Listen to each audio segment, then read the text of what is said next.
Seja muito bem-vindo a mais um aprofundamento das Escrituras e hoje a gente vai conversar sobre o que crente mais gosta de comentar, que é sobre relacionamentos.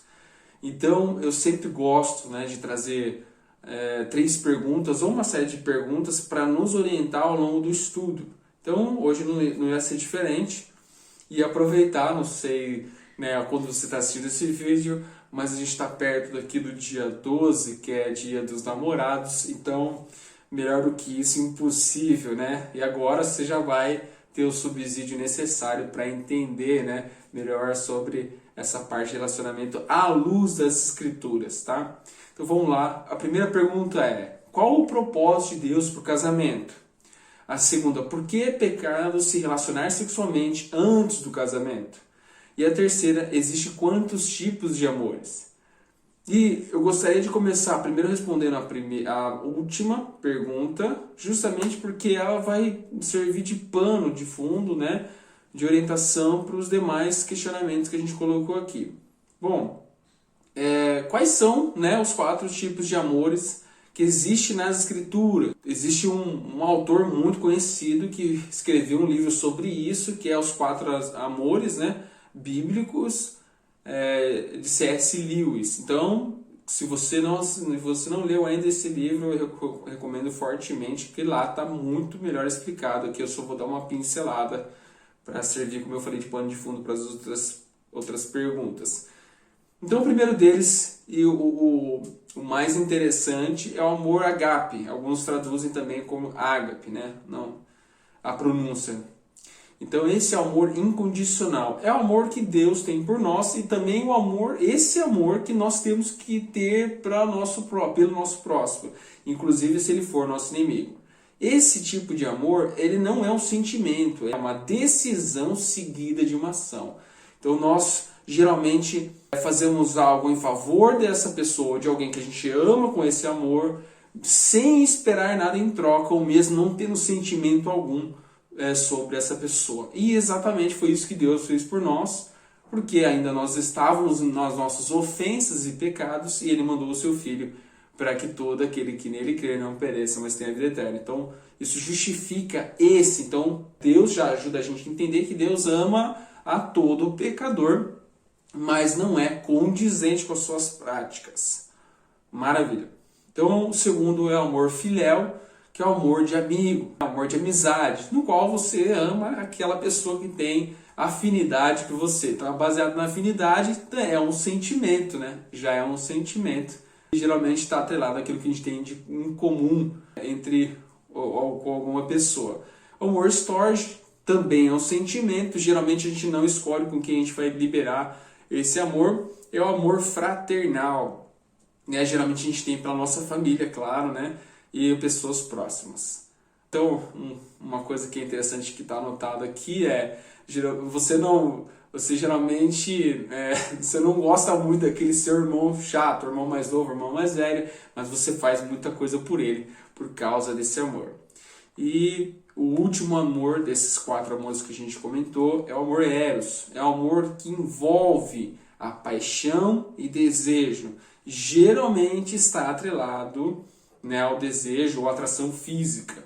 Isso é muito importante de saber que amor que é esse, justamente porque eu tenho que tomar cuidado de quem que eu vou liberar esse amor, e a gente vai falar isso melhor depois, tá bom? Então, é interessante também que esse amor também é um sentimento, e ele tem um aspecto mais egocêntrico, onde queremos tomar posse de alguém, pelo aquele sentimento que essa pessoa gera em mim, então eu quero essa pessoa para mim. Então, a última pergunta já está respondida, agora a gente vai voltar para a primeira, que é muito importante. Não dá para nos relacionarmos sem conhecer essa aqui. Claro, segundo a vontade de Deus.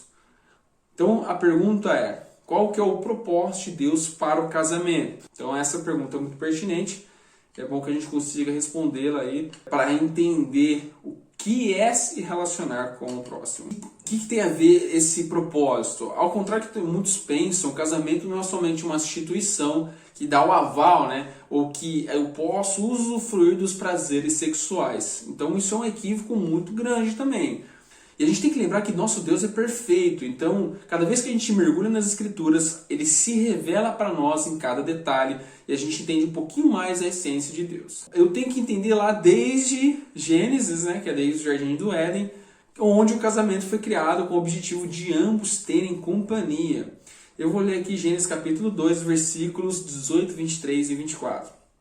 E disse o Senhor Deus: não é bom que o homem esteja só. Far-lhe-ei uma ajudadora idônea para ele. E disse Adão: esta é agora osso dos meus ossos e carne da minha carne. Esta será chamada mulher, porquanto do homem foi tomada. Portanto, deixará o homem o seu pai e sua mãe, e apegar-se-á a sua mulher, e serão ambos uma carne. Então, olha que interessante que está escrito já nesses versículos aqui no segundo capítulo da Bíblia. Já está mostrando que existe uma ordenança em relação ao casamento e, ainda mais, o casal deixará de ser dois para se tornar uma só carne. Então, isso é muito importante, essa junção, né? É muito interessante, até porque a gente vai entender essa alusão à Trindade mais para frente. Que é essa vontade de Deus para nós, que a gente receba Jesus como nosso Salvador e Ele fará morada em nós. Então Ele quer ser um conosco, assim como Ele quer, e existe, né, essa comparação perfeita do casamento. Eu vou ler aqui João capítulo 14, 23. Jesus respondeu e disse-lhe: se alguém me ama, guardará a minha palavra, e o meu Pai o amará, e viveremos para Ele, e faremos nele morada. O casamento, portanto, é uma forma didática, é uma alusão que aponta o relacionamento que Ele quer ter conosco. Então a gente entende que a aliança que Ele quer firmar conosco é a representação dessa aliança dele. E por isso que está escrito, Marcos capítulo 10, versículo 9, portanto, o que Deus ajuntou, não separe o homem. E de uma maneira muito extraordinária, né, a Bíblia, né, como sempre, ela vem mostrar que não é da vontade de Deus que a gente separe, que a gente quebre essa aliança, tanto que a gente tem com Ele, quanto a aliança que a gente firmou com o nosso cônjuge. Então não é da vontade dele que essa aliança seja quebrada. Entretanto, assim como a aliança com Ele, infelizmente, nós, às vezes, decidimos nos separar. Então, da parte de Deus, isso não vai acontecer nunca, isso não vai acontecer. Ele não quer quebrar a aliança que Ele fez conosco, porque Ele é justo. Ele não faz isso. Nós é que decidimos quebrar a aliança. Então é também um jeito didático de demonstrar que todas as pessoas da Trindade têm entre si, que é o Pai, o Filho e o Espírito Santo.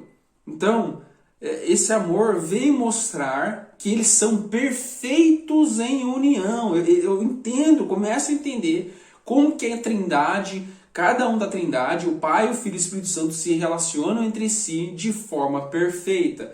Nós conseguimos entender também, né, das Escrituras a submissão que o Filho tem para o Pai e a submissão que o Pai tem pelo Filho. É muito interessante que a gente fala bastante da submissão, né, que o Filho tem pelo Pai, mas nós falamos pouco sobre a submissão que o Pai tem pelo Filho, na qual ele diz, né, tudo que vocês pedirem em meu nome, Jesus falando, claro, isso o Pai vos concederá. Então, por que o Pai vai atender? Porque quem está pedindo é o próprio Filho, é o próprio Jesus.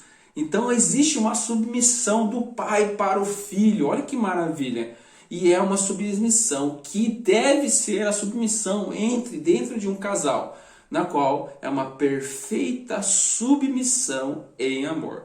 Então a gente entendendo melhor a Trindade, conhecendo melhor as Escrituras, a gente está mais bem preparado para casar. Olha que interessante. E é importante também levar em consideração que não é nada forçado. Eles fazem porque amam de forma incondicional. E de maneira análoga, como eu comentei, né, a gente deve casar para servir e não para sermos servidos. Tampouco para sermos felizes. A gente ouve muito isso e é importante a gente quebrar isso, essa ideia de a gente tem que casar para ser feliz. A gente vai ver ao longo do estudo que isso não é verdade. Então é bem interessante esse raciocínio. Pois se casamos para ser felizes, vamos depositar um fardo incarregável nessa pessoa que a gente está se relacionando. Ora, Qual que é o fruto disso? O fruto é que essa pessoa vai ter um fardo encarregado, ela não vai conseguir carregar esse fardo, meu Deus, eu preciso entregar demais para ser aceito pelo meu cônjuge. E isso é loucura. O produto disso é claro que os dois vão ser infelizes nesse relacionamento, nesse casamento. É como se fosse a gente já estivesse casando, divorciando, né? Isso não vai dar certo. E a gente vai comentar o porquê com mais detalhes posteriormente. Agora, retomando a segunda pergunta, por que é pecado se relacionar sexualmente antes do casamento? Que isso a gente sabe, né? O resto a gente está aprendendo aqui, eu acho que é a primeira vez que você está aprendendo sobre isso, né? Ou com mais detalhes, etc. Agora, o que todo mundo já sabe, não deve se relacionar sexualmente antes do casamento. O que a gente não sabe é por quê. Então fica comigo aí que você vai entender agora de uma forma mais didática, uma forma mais clara. Eu também gosto, né, sempre de pegar alguns ganchos de outras perguntas para ajudar a gente, né, a responder ela com melhor exatidão, como eu falei para vocês no começo do vídeo. Ora, se Deus é bom, por que não podemos ter prazer na parte da sexualidade? A outra é, não foi por isso que Deus criou o prazer sexual e a sexualidade? Isso não deveria ser bom? E essa é uma ótima pergunta. E a resposta para outra pergunta, sim, claro, né? Deus ele criou para isso, e sim, a sexualidade tem, o prazer na sexualidade é bom. O problema é que, assim como tudo que foi criado por Deus, que é bom, é passível de ser corrompido. Eu gostaria de falar aqui também sobre Gênesis capítulo 1, para mostrar que o sexo foi criado por ele, e é um meio, inclusive, que Deus seja glorificado. E viu Deus tudo quanto tinha feito, e eis que era muito bom. E foi à tarde, amanhã do dia sexto. Gênesis capítulo 1, versículo 31. Tudo que Deus cria é bom, mas é passivo de ser corrompido pelo mal através do pecado, né? Então, com a sexualidade não deveria ser diferente. Existe a maneira correta da gente usufruir do prazer sexual, e é dentro da instituição que atrela um compromisso que hoje é o casamento. Antigamente não tinha isso lá em Adão e Eva, mas existia a ideia do compromisso. Agora eu vou ler aqui com mais exatidão também, aonde a Bíblia começa e fala bastante sobre isso. Mateus capítulo 19, versículo 4 e 5. Ele, porém, respondendo, disse-lhes: Não tendes lido que aquele que fez no princípio macho e fêmea os fez? E disse: Portanto, deixará o homem o pai e a mãe, e se unirá à sua mulher, e serão dois, uma só carne. Então aqui é Jesus falando. Também está escrito em Gênesis e nas epístolas do Novo Testamento. Agora são duas pessoas, não são mais duas pessoas, mas uma. Onde haverá cumplicidade em todos os sentidos, mesmo não sendo favorável para ambos os lados. E a ideia é mais simples do que parece. A gente não pode liberar a nossa nudez e nem o nosso anseio, depositar o anseio do nosso coração em alguma pessoa que nem entregou a sua vida, ou não é digna de confiança, ou não me confiou de fato um compromisso. Isso é loucura. Eu não posso liberar a minha nudez, a minha intimidade para alguém que não firmou um compromisso. Por isso que a gente começa a entender porque para Deus isso é pecado. Não que Deus tenha algum problema, né, do prazer na área da sexualidade. Pelo contrário, Ele sabe a hora certa da gente desprender isso, da gente entregar isso para outra pessoa. Por isso que Ele orienta em como fazer da maneira correta para que não tenha consequências. Por isso que Ele também mostra a necessidade da gente conhecer essa pessoa na qual a gente está se relacionando. Por incrível que pareça, a gente às vezes acha que dar uns amassos ou ter intimidade vai conhecer alguém. Não é dessa maneira. A gente vai deixar, acontece muito isso, né? Um casal que tem muita química, por exemplo, né? Daí vai lá, agora é hora de conversar. Não conversa nada, não sai nada, porque não se conhece. Eu não sei se já aconteceu isso com algum de vocês, né? Mas isso acontece muito. Que um casal, na verdade, só tem a paixão, o amor eros, como a gente viu, mas não tem intimidade. Não se conhece no sentido fraternal, não liberaram o amor fraternal, o amor de amigo, muito menos o incondicional, que é o amor ágape. Então a gente vê que erro é isso, como que é perigoso a gente fazer isso. Interessante que a gente precisa dedicar tempo. E quando nós decidimos nos relacionar com alguém pela beleza, por exemplo, condição financeira, inteligência ou por qualquer coisa que seja, estamos pensando em nós primeiramente. Sendo assim, nós estamos com o intuito de servir, mas de sermos servidos.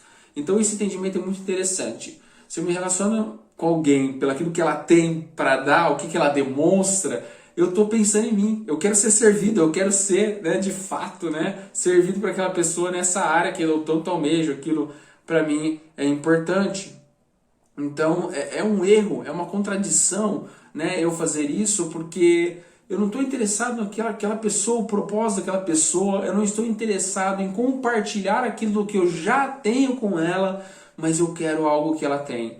E é muito triste isso, né? Porque você não tem como um relacionamento desse perdurar, porque justamente eu quero algo que essa pessoa tem para dar para mim. E é tão interessante esse entendimento que mostra que você não precisa, né, tanto o homem quanto uma mulher, não precisa mostrar a sua nudez, por exemplo, nas redes sociais. É justamente o contrário, porque se você mostra a sua nudez, mostra você sem roupa, ou você sensualiza, você está chamando a atenção dessa pessoa, às vezes que surge o interesse pelo aquilo que você está mostrando. Ela não está nem aí para saber do que você vai falar, do Deus que você serve, do seu propósito com Ele.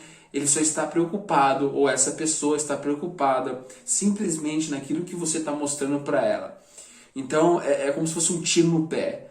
Eu mostrar a minha nudez no Instagram, ou eu quero que seja qualquer outra rede social, Facebook, que seja, sendo que eu vou me dar bem, eu vou mostrar como eu estou em cima. Na verdade, você está atraindo pessoas que estão simplesmente olhando para aquilo que você está liberando antes do tempo, para qualquer pessoa, para todo mundo que tem acesso ao seu Instagram, à sua rede social. Faz sentido isso? E aí depois, às vezes a mesma pessoa reclama: puxa, todo mundo que vem conversar comigo é vazio, ou só quer às vezes o que eu tenho, que é meu corpo. Ué, olha o que você está mostrando, a sua propaganda é essa, entendeu?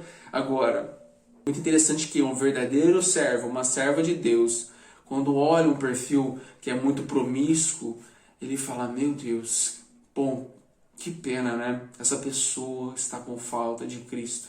Porque se ela entendesse a suficiência que há em Cristo Jesus, ela não precisava gritar para o mundo todo que o corpo dela ou dele é bonito, que ele tem alguma coisa, ele foi abençoado por Deus em alguma área, como eu citei aqui, seja financeira ou qualquer outra coisa.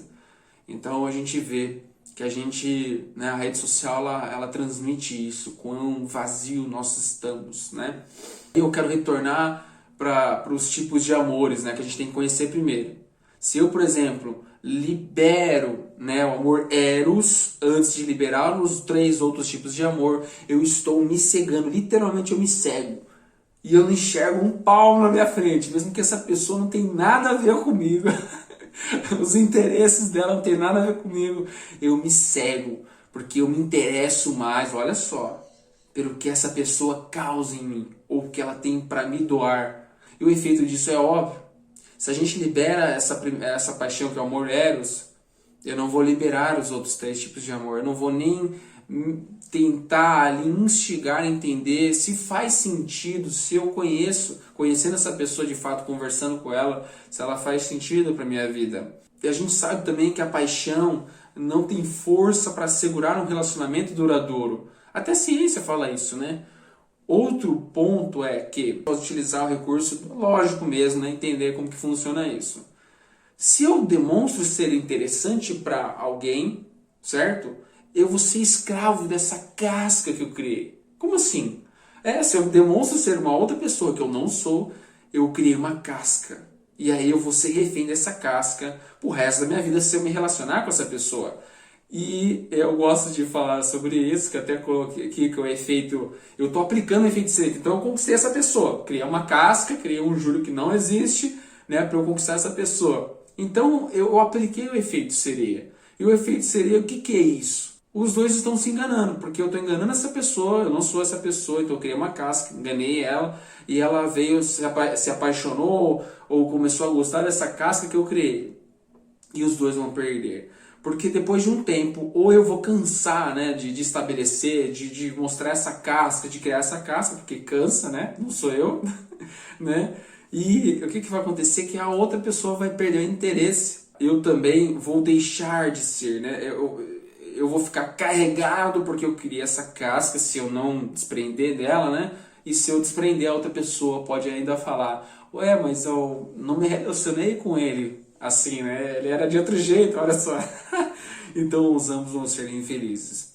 Por isso que é loucura eu casar por paixão. A sociedade nos imprime essa visão utópica e ilusória de casamento perfeito, onde os dois são completamente apaixonados e morreriam um pelo outro.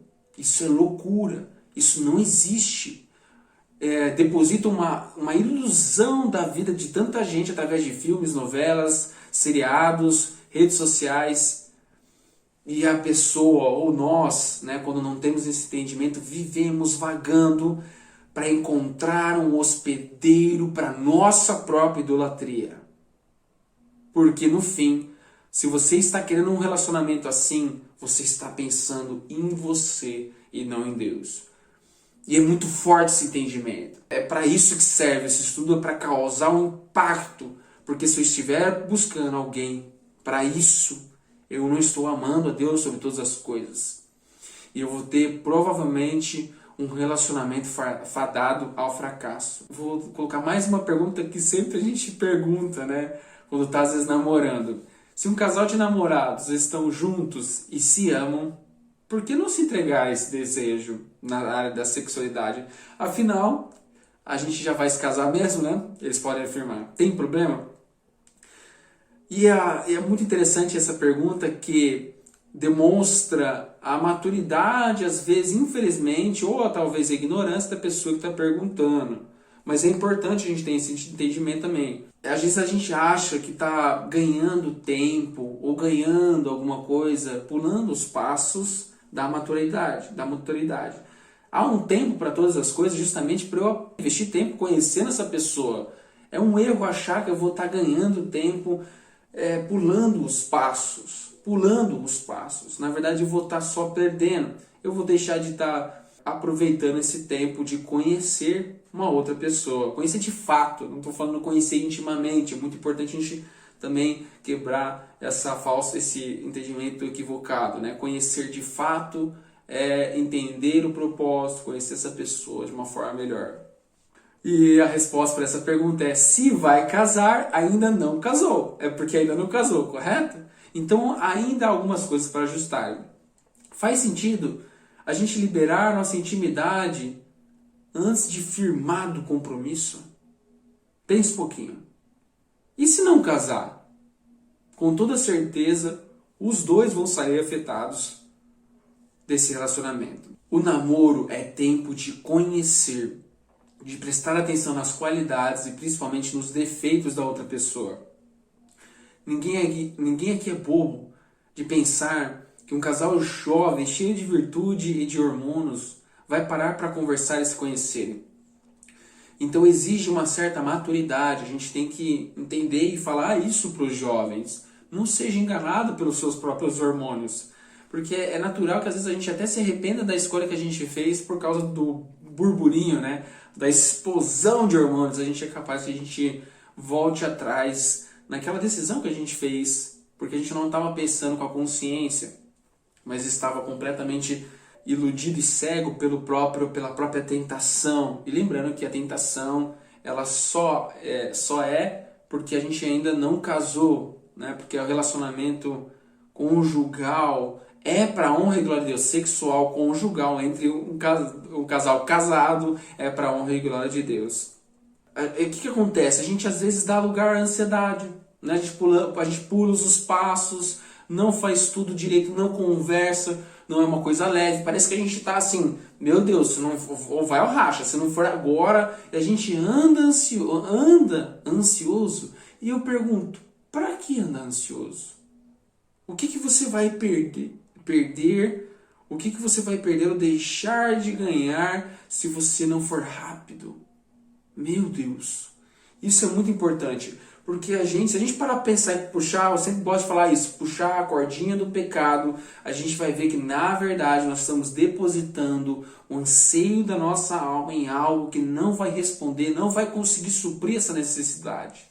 Vamos entender isso da maneira lógica agora, contrapondo a ótica. A gente vai contrapor a ótica da sociedade comum, que diz que é melhor, por exemplo, curtir o máximo de pessoas possível antes de casar, porque daí essa pessoa não vai se sentir presa durante o casamento. Tá tudo errado, né? Se a pessoa passou por 120 relacionamentos, pode ter certeza que essa pessoa não é uma pessoa confiável, porque algum problema ela tem.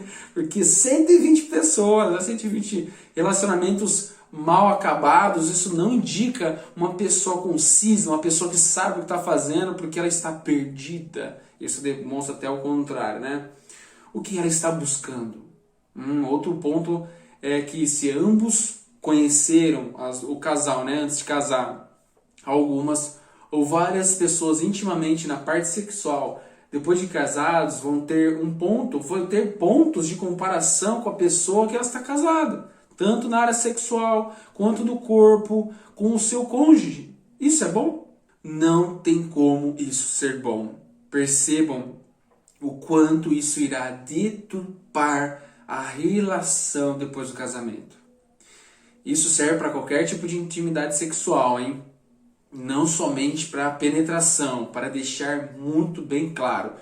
Às vezes o nível de nudez, de entregar o nível de nudez ou até nudes já configura, com certeza você está liberando, infelizmente, algo que é precioso para o nosso Papai do Céu e tanto para o seu futuro cônjuge. Então não faz sentido fazer isso.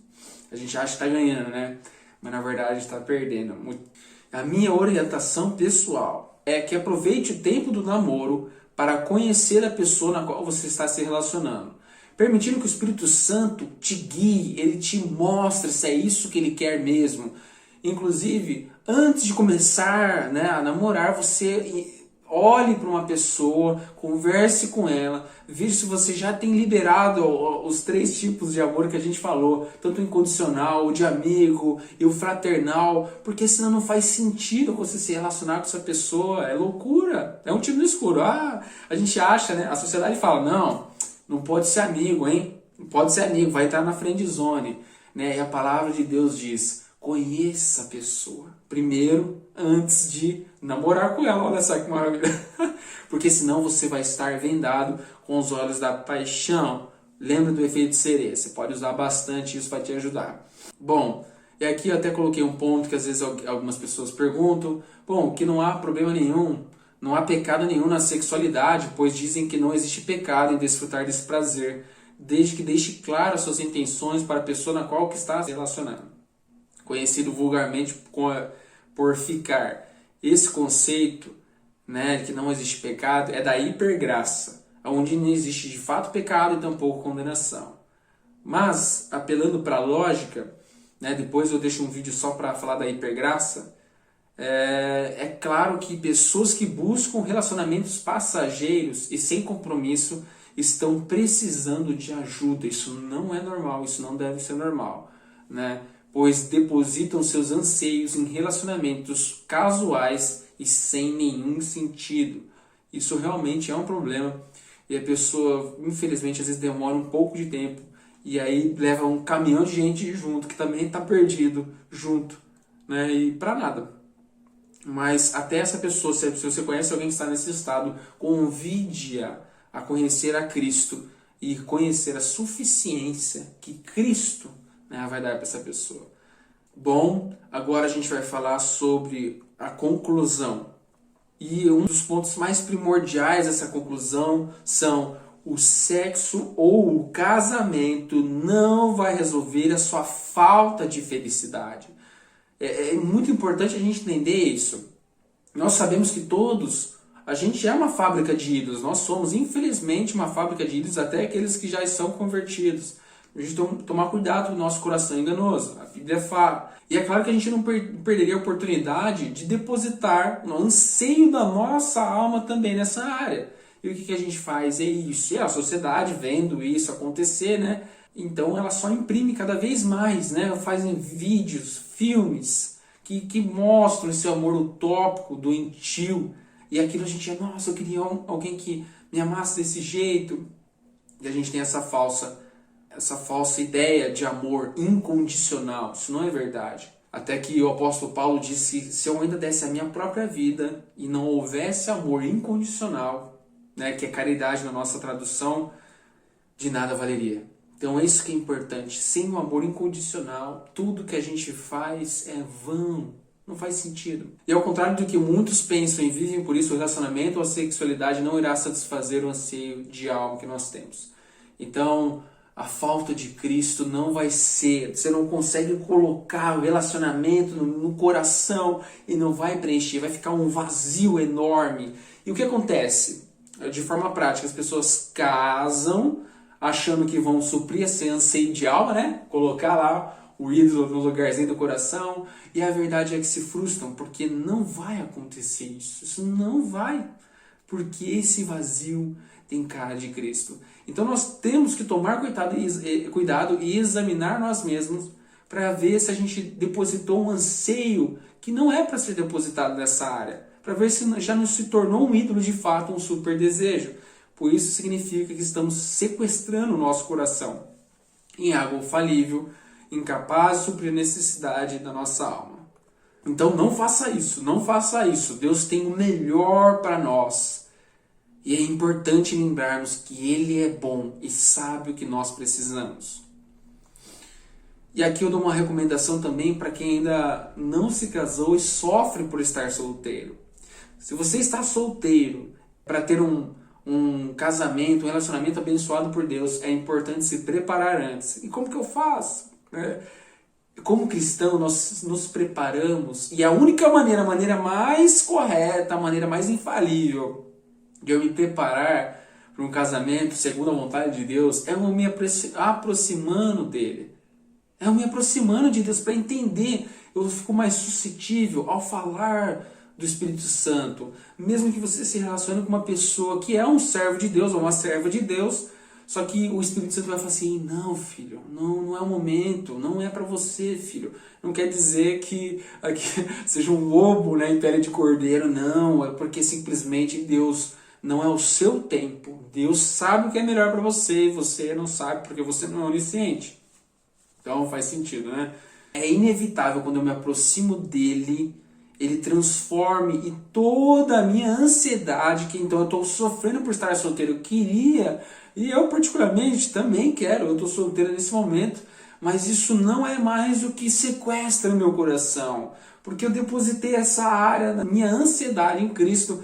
Então agora eu não vivo ansioso, assim, meu Deus, já tô velho já, né? Pode não parecer, mas eu já sou um senhorzinho. E isso não corrói meu coração, porque eu sei que isso está reservado ao momento certo e eu não preciso mais. Eu não preciso ficar ansioso. Antigamente, quando eu acabei de ser convertido, eu ficava, meu Deus, agora eu vou ficar sozinho mesmo, já era, né? E eu vi que aos poucos o Senhor foi trabalhando o meu coração e eu vejo que eu depositei a minha ansiedade nele.